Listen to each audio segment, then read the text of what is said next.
सृष्टि के प्रारंभिक काल में देवताओं और असुरों के बीच अमृत प्राप्ति को लेकर एक महत्वपूर्ण प्रसंग घटित हुआ, जिसे हम क्षीरसागर मंथन के नाम से जानते हैं।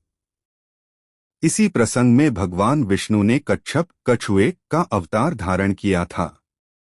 इस कथा में गहरा आध्यात्मिक संदेश छिपा है कि जब भी संसार में असंतुलन उत्पन्न होता है, तब भगवान अपने किसी न किसी स्वरूप में प्रकट होकर धर्म और संतुलन की रक्षा करते हैं।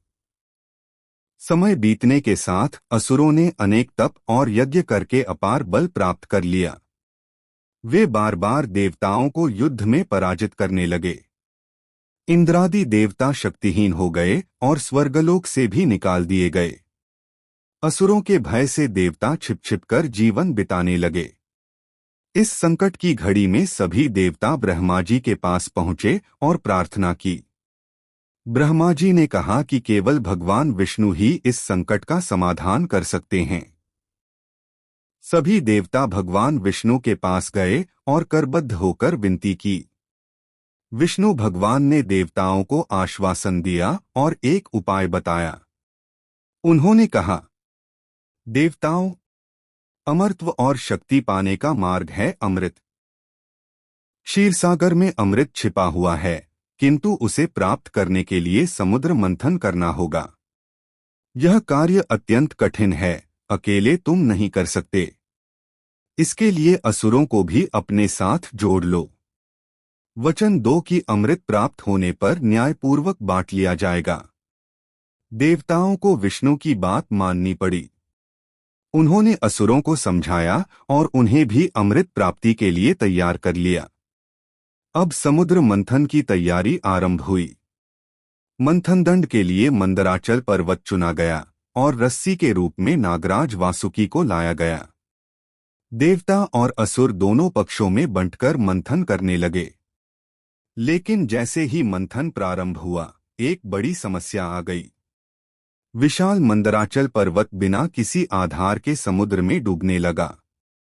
उसका भार समुद्र सहन नहीं कर पा रहा था। देवता और असुर घबराकर विष्णु भगवान को पुकारने लगे।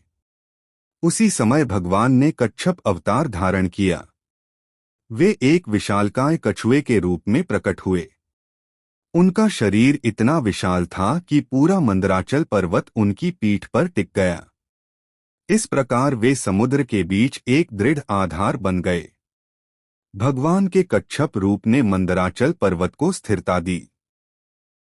अब देवता और असुर मंथन कर सकते थे। मंदराचल को रस्सी से बांधा गया। असुर वासुकी नाग के मुंह की ओर और देवता पूंछ की ओर खड़े हो गए। जब मंथन शुरू हुआ तो पहले विषधर नाग वासुकी के मुख से उठकर भयंकर हलाहल विष निकला। यह विष इतना प्रचंड था कि उससे तीनों लोकों में हाहाकार मच गया। सभी देवता और असुर विष से बचने के लिए भगवान शंकर के पास पहुंचे। महादेव ने करुणावश विष को अपने कंठ में धारण कर लिया। तभी से वे नीलकंठ कहलाए। मंथन चलते चलते समुद्र से अनेक अद्भुत वस्तुएं निकलने लगीं। इनमें से कुछ प्रमुख थे: कामधेनु गाय, एरावत हाथी, उच्चैःश्रवा घोड़ा, कौस्तुभ मणि, कल्पवृक्ष, अप्सराएं, लक्ष्मी जी जो बाद में भगवान विष्णु की अर्धांगिनी बनी। इन सबको देवता और असुर आपस में बांटते गए। अंततः समुद्र मंथन से धन्वंतरी भगवान प्रकट हुए, जिनके हाथों में अमृत कलश था।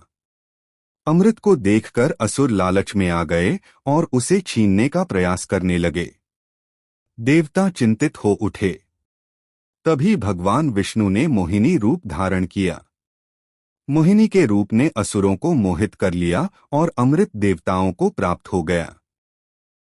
देवताओं ने अमृत पीकर अमरत्व पा लिया और पुनः शक्तिशाली हो गए।